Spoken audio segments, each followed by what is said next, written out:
بسم اللہ الرحمن الرحیم۔ محترم ناظرین، ہم انسانوں پر اللہ رب العالمین کی بے شمار نعمتیں ہیں۔ انہی نعمتوں میں سے مال بھی اللہ رب العالمین کی ایک عظیم نعمت ہے۔ انسان اس مال کے حصول کے لیے بے پناہ محنت کرتا ہے، رات دن بلکہ سردی گرمی کی پرواہ کیے بغیر اس کے لیے بھاگ دوڑ کرتا ہے۔ اس کے باوجود کامیابی کم اور ناکامی زیادہ ملتی ہے، پھر بھی انسان حصول مال کے لیے محنت کرنے سے تھکتا نہیں ہے، ہار نہیں مانتا ہے، بلکہ اس کے لیے مسلسل محنت کرتا ہے، اور چاہتا تو ہر کوئی ہے کہ ہم دولت مند ہو جائیں۔ جو بھی انسان محنت کرتا ہے وہ یہ چاہتا ہے، اس کی چاہت ہوتی ہے کہ ہمارے پاس روپیے پیسے کی ریل پیل ہو، لیکن اللہ تعالیٰ دیتا اسی کو ہے جسے چاہتا ہے۔ یہ کائنات رب العالمین کی ہے، تو اس کائنات میں فیصلہ بھی اسی کا چلتا ہے، مشیت بھی اسی کی چلتی ہے۔ اس سے معلوم یہ ہوا کہ مال و دولت کا حصول یہ اللہ رب العالمین کا فضل اور اس کی دین ہے، ہم انسان کی اس میں کوئی محنت یا حکمت نہیں ہے۔ اسی لیے اللہ رب العالمین کی ہر چھوٹی بڑی نعمت کی قدر ہونی چاہیے۔ اللہ رب العالمین اگر ہمیں ایک وقت کا کھانا کھلاتا ہے، یہ بھی اللہ رب العالمین کا بہت بڑا انعام ہے۔ حضرت ابو ہریرہ رضی اللہ تعالیٰ عنہ کی ایک روایت ہے، وہ کہتے ہیں کہ اللہ کے رسول صلی اللہ علیہ وسلم ایک مرتبہ گھر سے باہر تشریف لے جاتے ہیں، تو آپ کی ملاقات حضرت عمر فاروق اور حضرت ابوبکر صدیق رضی اللہ تعالیٰ عنہما سے ہوتی ہے۔ آپ ان دونوں سے پوچھتے ہیں کہ کس چیز نے تمہیں گھر سے نکالا ہے؟ تو دونوں صحابہ کرام جواب دیتے ہیں کہ اللہ کے رسول، ہمیں بھوک نے گھر سے نکلنے پر مجبور کر دیا ہے۔ تو آپ صلی اللہ علیہ وسلم کہتے ہیں کہ جس چیز نے تمہیں گھر سے نکلنے پر مجبور کیا ہے، اسی چیز نے مجھے بھی گھر سے نکلنے پر مجبور کیا ہے، یعنی میں بھی بھوک کی وجہ سے ہی گھر سے نکلا ہوں۔ اس کے بعد آپ ایک صحابی رسول حضرت ابو الہیثم رضی اللہ تعالیٰ عنہ کی گھر تشریف لے جاتے ہیں۔ وہ صحابی رسول آپ کی اچھی طرح ضیافت کرتے ہیں، کھجور لا کر کے دیتے ہیں، مختلف قسم کی کھجوریں لاتے ہیں اور بکری ذبح کر کے اس کا گوشت پیش کرتے ہیں۔ آپ صلی اللہ علیہ وسلم اپنے صحابہ کے ہمراہ آسودہ ہو کر کے کھاتے ہیں، آپ کے پیٹ بھر جاتا ہے۔ اس کے بعد جب وہاں سے وہ لوگ نکلتے ہیں تو اللہ کے رسول ان دونوں صحابہ سے کہتے ہیں کہ سنو، جب تم گھر سے نکلے تھے تو تم بھوکے تھے، اب تم یہاں سے جا رہے ہو تو تم آسودہ ہو کر کے جا رہے ہو، پیٹ بھر کر کے جا رہے ہو۔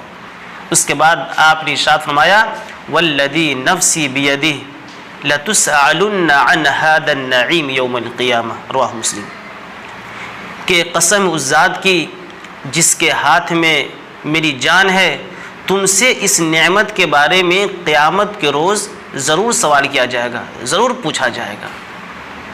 میرے بھائیوں، بزرگوں، دوستوں، ایک وقت کا کھانا بھی اللہ رب العالمین کا بہت بڑا انعام ہے۔ اگر ہم 3 وقت پیٹ بھر کے کھا لیتے ہیں تو سمجھیے کہ اللہ رب العالمین کا بہت بڑا فضل اور احسان ہم پر ہے، اللہ رب العالمین کا بہت بڑا انعام ہے۔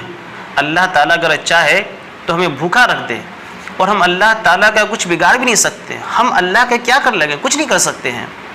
لیکن معاملہ یہ ہے کہ اللہ تعالیٰ جب ہمیں مال سے نوازتا ہے، جب ہمیں نعمت سے نوازتا ہے تو ہم اترانے لگتے ہیں، اور اللہ رب العالمین کے دیے ہوئے مال کو ناجائز اور حرام جگہوں میں خرچ کرنے لگتے ہیں، اور اگر جائز جگہوں میں خرچ بھی کرتے ہیں تو اسراف سے کام لیتے ہیں، فضول خرچی کرتے ہیں، بے جا خرچ کرتے ہیں۔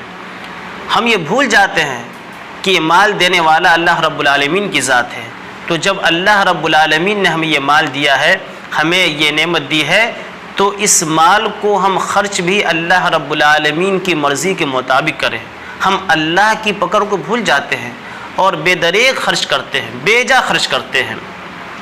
محترم ناظرین، اللہ تعالیٰ نے آپ کو جو مال دیا ہے، ہمیں جو مال دیا ہے، ہم آزاد خرچ کرنے میں، ہم اچھی طرح کھائیں پئیں پہنیں اوڑھیں، ہمیں آزادی حاصل ہے، لیکن ہمیں اسراف سے بچنا ہے۔ ہمیں اسراف سے بچنے کی تعلیم دی گئی ہے، فضول خرچی نہیں ہونی چاہیے، اور اس مال کی وجہ سے ہمارے اندر عقل بھی پیدا نہیں ہونی چاہیے۔ ایسا نہیں کہ اس مال کی وجہ سے ہمارے اندر تکبر پیدا ہو جائے، گھمنڈ پیدا ہو جائے۔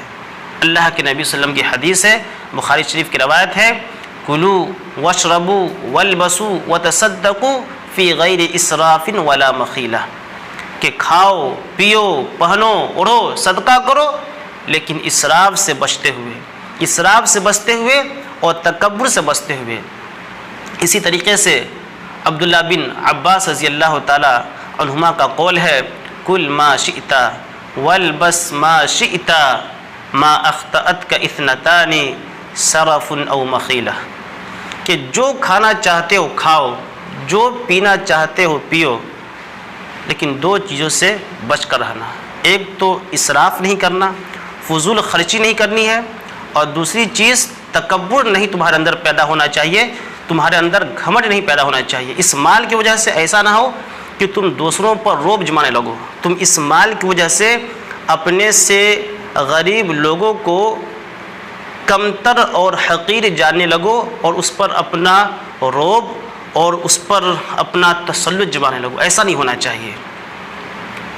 اللہ رب العالمین نے ہمارے لیے جو نعمتیں حلال کی ہیں، چاہے وہ کھانے کی چیز ہو، پینے کی چیز ہو، پہننے کی چیز ہو، یا زیب و زینت کی چیز ہو، جو چیزیں بھی اللہ رب العالمین نے ہمارے لیے حلال کی ہیں، ہم ان چیزوں کو استعمال کرنے میں آزاد ہیں، ہم پر کوئی پابندی نہیں ہے، لیکن ہمیں اس بات کا خیال رکھنا ہے کہ ہم اس میں حد سے آگے نہ بڑھ جائیں، ہمیں فضول خرچی سے بچنا ہے، ہمیں ہمارے اندر اس مال کی وجہ سے گھمنڈ پیدا نہ ہو جائے۔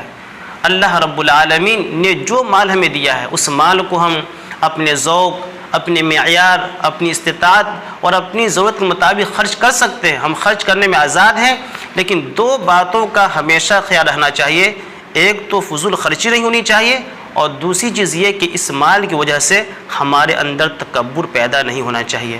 اللہ رب العالمین سے دعا کریں کہ بار الہ ہم تمام لوگوں کو نعمتوں کی قدر کرنے والا بنا دے، اور ہم تمام لوگوں کو فضول خرچی، اسراف و تبذیر اور تکبر و گھمنڈ سے محفوظ رکھے، آمین۔ والسلام علیکم ورحمۃ اللہ وبرکاتہ۔